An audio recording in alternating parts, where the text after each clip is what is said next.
course, it's only been a few months, right? It's only been since December. That's not a very long time. I think the true test will be like in a year, in 5 years, what really was the net effect of this Alabama-style Me Too moment. Earlier, we saw how Heather Brown got into politics. I followed up with her and two other Democrats, Tequita Nguyen and Han Hua.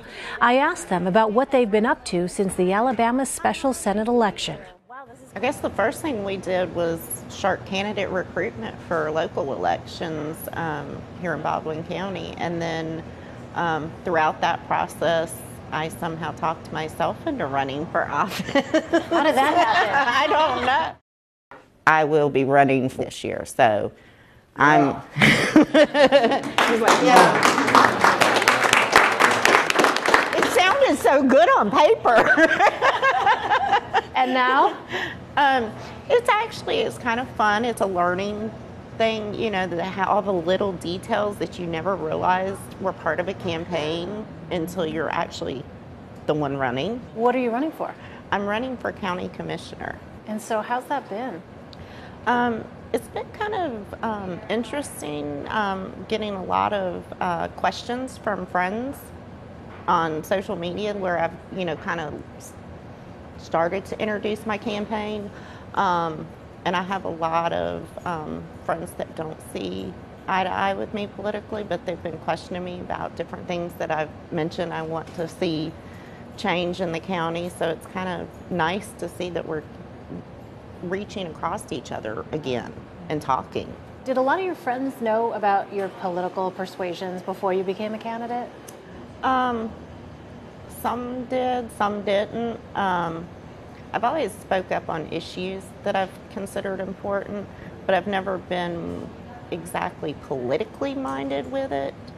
But I don't think it surprised anybody when I started getting political with my issues. And so how do you handle that?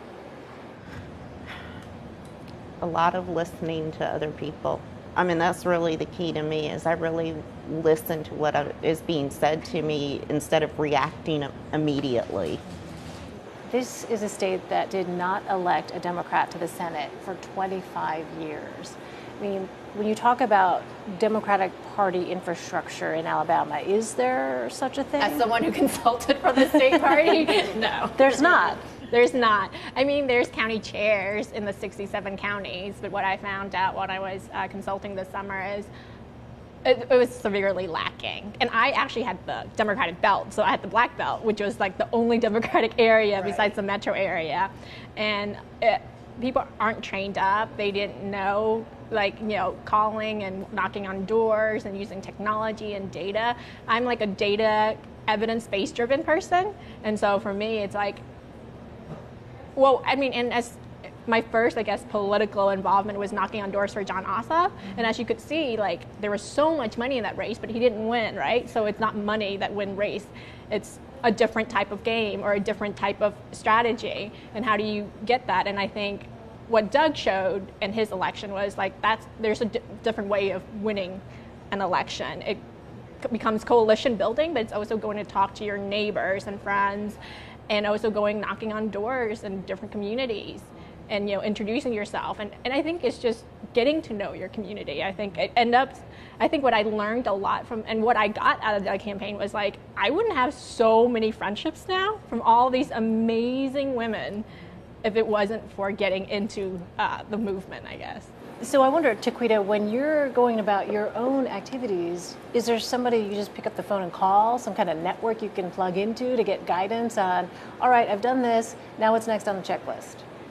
Absolutely. I mean, now, like she said, you know, created so many amazing friendships since this whole thing started for me, you know, the beginning of last year. So many friendships I've created that, you know, we can hit a text message, or, I mean, there's little small groups right now on just, you know, Group Me and, you know, just different applications, but there's little small pockets that everybody's like, hey, what do you think about this? Or what's going on with this? But absolutely, I mean. But you're all self-taught.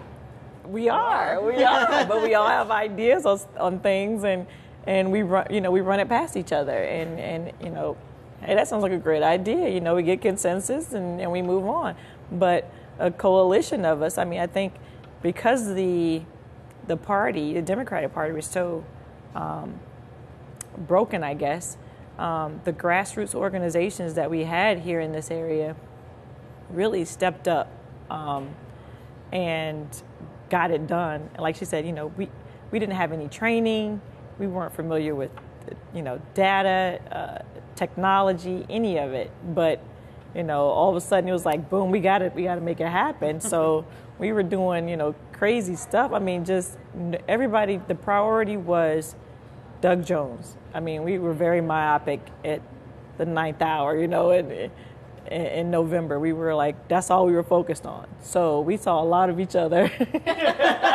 That last month, we saw a lot of each other. You know, at the same time, I wonder, in other parts of the country, there are actual sort of professional operatives, for lack of a better word, that you can pick up the phone or you can email that are in your area that can, you know, meet with you or parachute in and try and provide assistance for candidates in that way. I mean, Heather, what's that been like for you? It sounds like a lot of homework in addition to sort of your day job. It is a lot of homework. Yeah, I mean, it's not like there's really been anybody I could pick up the phone and say, hey, what was it like when you ran as a Democrat in Baldwin County? Because it's been so long, there is nobody left to ask. Yeah, we're like the top 5 Republican voters in the state. So I found myself, you know, besides doing the research, I have family in Virginia who are very Democratic. So I like, hey, what are y'all doing up there? You know, and, you know, what is this person doing? What is that person? And just trying to feel it my way around, you know, what to do. And I'm curious what that's like, because I know you have a spouse who is disabled. I mean, you, like a lot of other people, you have a lot on your plate already. So to take this up in an area where there isn't really that kind of ready-made infrastructure for you, what's that been like? I've actually found it exciting. I kind of find myself enjoying challenges, and this is definitely a challenge. Sure. And it's a sacrifice. It is. Isn't it? It is a sacrifice, but I feel like in the long run it would be worth it. So what about that for you? I mean, what does that mean for you as a Democrat?